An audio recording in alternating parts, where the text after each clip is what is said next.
একটি কাজ হয় আর আজকাল খুব বেশি হচ্ছে, আর মুসলিম দেশে এটা বেশি করার চেষ্টা করা হচ্ছে। সেই রাস্তা থেকে নিজে সতর্ক হন, নিজের স্ত্রীকে সতর্ক করেন, ছেলে মেয়েদেরকে সতর্ক করেন, নিজের পরিবারকে সতর্ক করেন, নিজের সমাজকে সতর্ক করেন, নিজের দেশবাসীকে সতর্ক করেন, মুসলিম ভাই বোনদেরকে সতর্ক করেন। কারণ এটি মুসলিম উম্মার জন্য বর্তমান ক্যান্সারে পরিণত হয়েছে, ক্যান্সারে পরিণত হয়েছে।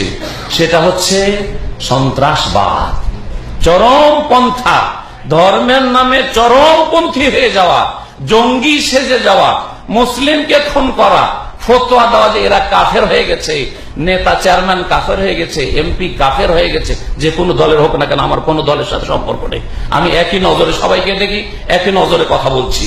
ঢালাহারে ফতোয়া দেওয়া, জজ কাফের হয়ে গেছে, ব্যারিস্টার উকিল কাফের হয়ে গেছে, থানা পুলিশ যারা সরকারি কর্মকর্তা তারা কাফের হয়ে গেছে।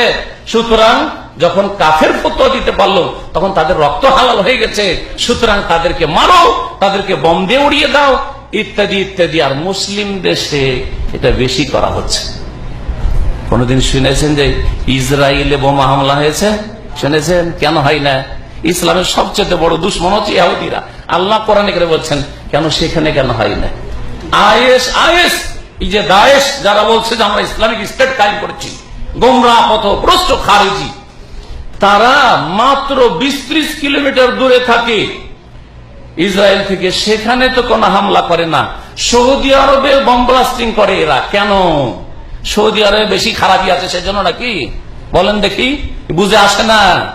আর এরা হচ্ছে ইহুদি নাসাদের পক্ষ থেকে ইসলাম ধ্বংস করে দেওয়ার জন্য, মুসলিমদেরকে ধ্বংস করে দেওয়ার জন্য, মুসলিম দেশগুলিকে ধ্বংস করে দেওয়ার জন্য, যাতে করে কাফের ইহুদি নাসারা বলতে পারে যে মুসলিম দেশে জঙ্গিবাদ আছে, সুতরাং ধরো এই মুসলিম দেশকে, আমাদের সেনাবাহিনী দিয়ে দখল করো এই দেশকে, বা এই দেশের উপর হামলা করো, কারণ এখানে জঙ্গি মারার নামে মুসলিমকে মারার সুযোগ সুবিধা করে দেওয়া।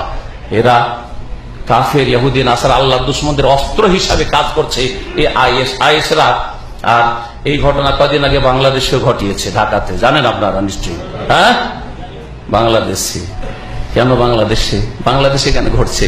হ্যাঁ, বর্মাতে কেন ঘটে না? বুঝে আসে না? হ্যাঁ, বর্মায় আল্লাহর শত্রু বেশি না বাংলাদেশে আল্লাহর শত্রু বেশি? বলেন তো দেখি। তো বাংলাদেশে কেন ঘটানো হচ্ছে? এটা ঘটছে কেন?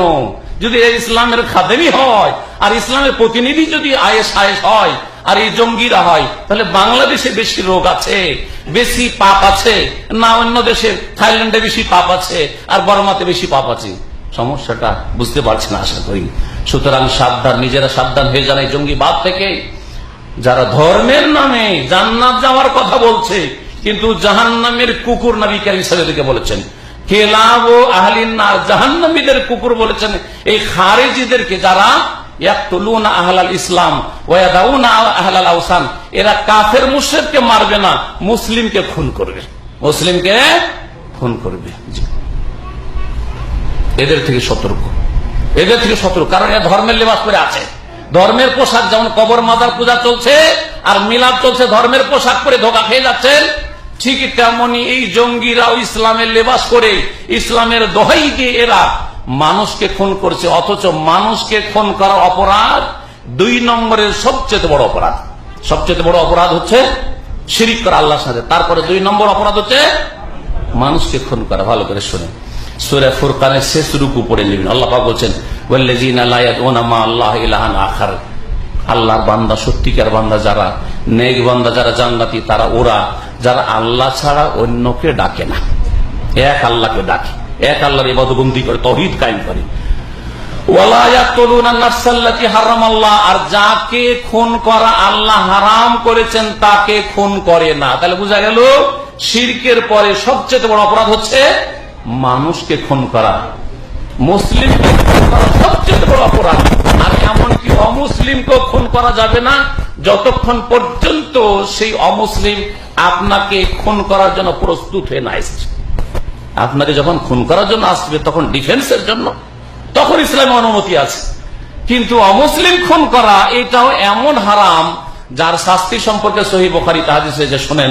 সুতরাং কিছু নেপালি পেয়ে গেলাম সেজন্য খুন করে দিলাম, কিছু অমুক দেশের পেয়ে গেলাম, কাফের পেয়ে গেলাম সেজন্য খুন করে দিলাম, এটা ইসলাম সমর্থন করে না, উলামায়ে কেরাম সমর্থন করে না, আর সহিহ আকীদার ভাইয়েরাও সমর্থন করে না। কোরআন এবং হাদিস কিছুই সমর্থন করে না। শুনে রাখেন ভালো করে, প্রিয় নবী মুহাম্মদ রাসূলুল্লাহ সাল্লাল্লাহু আলাইহি ওয়াসাল্লাম বলছেন, মান কাতালা মুআহাদান লাম ইয়ারাহ রায়হাতাল জান্নাহ। যেই ব্যক্তি এমন মানুষকে খুন করবে যেই অমুসলিমের সাথে আমাদের চুক্তি রয়েছে, দেশে থাকার চুক্তি হোক, দেশের নাগরিক, অমুসলিম কিন্তু মুসলিম দেশের নাগরিক, অথবা বাইরের নাগরিক কিন্তু তাদের সাথে ভিসা দিয়ে আনা হয়েছে, তাদের সাথে নিরাপত্তার চুক্তি রয়েছে, অথবা প্রতিবেশী দেশ অথবা অন্য কোন দেশ যাদের সাথে নিরাপত্তার চুক্তি রয়েছে, আমরা নিরাপদ, তোমাদের অনিষ্ট থেকে তোমরা নিরাপদ, এইরকম ব্যক্তিকে যদি কেউ খুন করে, আজকে বিশ্বে এই চুক্তি আমাদের আছে না নেই? না কোনো চুক্তি নেই? হ্যাঁ, চুক্তি আছে, আন্তর্জাতিক চুক্তি আছে। হ্যাঁ, প্রতিবেশী দেশের সাথে আপনার চুক্তি আছে, আমরা তোমাদের হামলা করবো না, তোমরা আমাদের হামলা করবে না, যখন হামলা করে তখন আপনি মারেন। কিন্তু যদি কারোর সাথে চুক্তি থাকে, সে জিম্মি হোক, মুস্তামান হোক, অথবা সেই ব্যক্তি যেই রকমেরই অমুসলিম হোক, শরীয়তের ভাষায় বলছি, কেউ যদি এইরকম অমুসলিমকে খুন করে, লাম ইয়ারাহ রায়হাতাল জান্নাহ, জান্নাত পাওয়া তো দূরের কথা, জান্নাতের সুগন্ধি পর্যন্ত পাবে না, জান্নাতের সুগন্ধি পাবে না। তাহলে কাফেরকে মেরে জান্নাতের আশা করছে, জান্নাত পাবে? জান্নাতের গন্ধ পর্যন্ত পাবে না, জান্নাতের সেন্ট পর্যন্ত পাবে না, জান্নাতের ঘ্রাণ পাবে না, জান্নাতে যাওয়া দূরের কথা।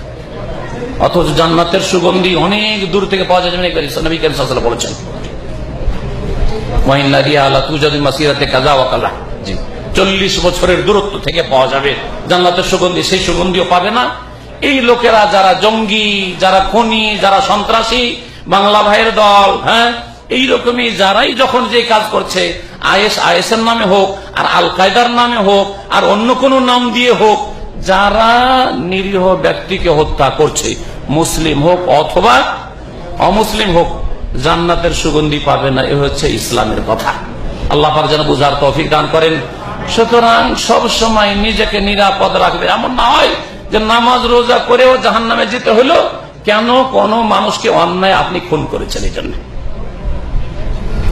আর আজকাল ইন্টারনেটের যুগে আপনি হয়তো বয়স্ক মানুষ, মাশাআল্লাহ, আপনি ওইসব ধারেন না, দেখেন না, শোনেন না বা মানেন না, আপনি বুঝছেন যেগুলো ঠিক নয়, কিন্তু আপনার 18 বছরের ছেলে আর এগুলোকে বেশি স্বীকার করছে। এই জঙ্গিরা 16 বছর, 18 বছর, 20 বছরের ছেলেকে স্বীকার করছে, ওদের মগজে ঢুকিয়ে দিচ্ছে যে আল্লাহর দুশ্মন, আল্লাহর দুশ্মন। কার আল্লাহর দুশ্মন? খালি ইহুদি নাসারা নয়, ওই ইহুদি নাসারা আল্লাহর দুশ্মন। আরে মুনাফিক আল্লাহর দুশ্মন বলছে, মুনাফিককে খুন করো। হ্যাঁ, মুসলিম শাসকরা মুনাফিক, মুসলিম নেতারা মুনাফিক, আর মানব রচিত বিধান দিয়ে যারা দেশ পরিচালনা করে তারা মুনাফিক, ঢালাহারে মুনাফিক ফতোয়া দিয়ে খুন করার ফতোয়া দেয় এই গুমরাহ পথভ্রষ্টরা। জি হ্যাঁ, বলেন নবী করিম সাল্লাল্লাহু আলাইহি ওয়াসাল্লাম, একটি যুক্তি বলি তাহলে বুঝে আসবে। নবী করিম সাল্লাল্লাহু আলাইহি ওয়াসাল্লামের যুগে মুনাফিক ছিল না? ছিল না? মুনাফিক সবচেয়ে বড় নেতা, এই উম্মতের সবচেয়ে বড় মুনাফিকের নাম কি ছিল? আব্দুল্লাহ বিন উবাই। কোথায় ছিল সে? মদিনায় থাকতো না? নবী করিম সাল্লাল্লাহু আলাইহি ওয়াসাল্লাম কি তাকে খুন করাইতে পারতেন না? হত্যা করতে পারতেন না? অপারগ ছিলেন? অপারগ ছিলেন না। কতবার নবী সাল্লাল্লাহু আলাইহি ওয়াসাল্লামের সাহাবায়ে কেরাম, ওমর, অন্যান্য সাহাবীরা বলেছেন, ইয়া রাসূলুল্লাহ দানি আযরাবুনু কাহাদাল মুনাফিক, আমাকে শুধু পারমিশন দেন, অনুমতি দেন, এই মুনাফিকের গর্দনটা উড়িয়ে দিচ্ছি তলোয়ার দিয়ে। অনুমতি চেয়েছেন না চাননি? চেয়েছেন সাহাবীরা। নবী করিম সাল্লাল্লাহু আলাইহি ওয়াসাল্লাম, লা, চলবে না। কাইয়াতাহাদ্দাসুন নাস ইন্না মুহাম্মাদান ইয়াকতুল আসহাবা, যাতে করে লোকেরা, মুনাফিকরা বলার সুযোগ না পেয়ে যায়, যে আর কাফেররা বলার সুযোগ না পেয়ে যায় যে জানো মুহাম্মদ কত মানে নিষ্ঠুর আর কত বড় জালেম, নিজের সাথী সঙ্গীকে খুন করছে, নিজের সাথী সঙ্গীকে। কাফের আর যারা আপনার দুশ্মন, তারা তো এই কথা ভাববে না যে মুনাফিক সেজন্য তাকে মেরেছে। ওরা কি বলবে? যে মুহাম্মদ তার সাথী সঙ্গীর নামাজ পড়ে আব্দুল্লাহ বিন উবাই, তারপরও তাকে কি করেছে? খুন করেছে। তাহলে এত বড় মুনাফিককে খুন করার অনুমতি রাসূলুল্লাহ সাল্লাল্লাহু আলাইহি ওয়াসাল্লাম দিয়েছেন না দেননি? দেননি। আত্মঘাতী হামলা করা জায়েজ? মক্কায় আবু জাহালের কোন সিকিউরিটি আর বডিগার্ড ছিল? পিছন থেকে রাতের অন্ধকারে মারতে পারতেন না সাহাবায়ে কেরামরা? যখন সুমাইয়াকে শহীদ করলো, তার স্বামী ইয়াসেরকে শহীদ করলো, আর কত জুলুম অত্যাচার রাত দিন করে যাচ্ছে, আবু জাহালকে মারা কোনো মুশকিল ছিল? কোনো মুশকিল ছিল না। কেন রাসূলুল্লাহ সাল্লাল্লাহু আলাইহি ওয়াসাল্লাম বলেছেন সাবরান আল ইয়াসির, ধৈর্য ধারণ করো, সবুর করো। কেন? আত্মঘাতী হামলা করে মেরে দাও, রাতের অন্ধকারে মেরে দাও, গোপনে মেরে দাও, এরকম করলেন না কেন? তাহলে এগুলো ইসলাম নয়।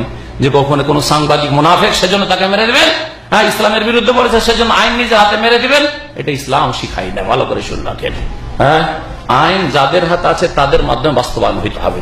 তারা যদি বাস্তবায়ন না করে, মুরতাদের শাস্তি না দেয়, মুনাফেকের শাস্তি না দেয়, চোরের যদি শাস্তি না দেয়, খুনির যদি শাস্তি না দেয়, আল্লাহ দুশ্মনের শাস্তি না দেয়, যারা আল্লাহকে গাল দিন তাদের শাস্তি না দেয়, কিয়ামতের দিন তারা আসামি হবে, নেতারা আসামি হবে। আপনি কেন আসামি হয়ে জাহান্নামে যেতে যাচ্ছেন? আল্লাহ পাক যেন বুঝার তৌফিক দান করেন।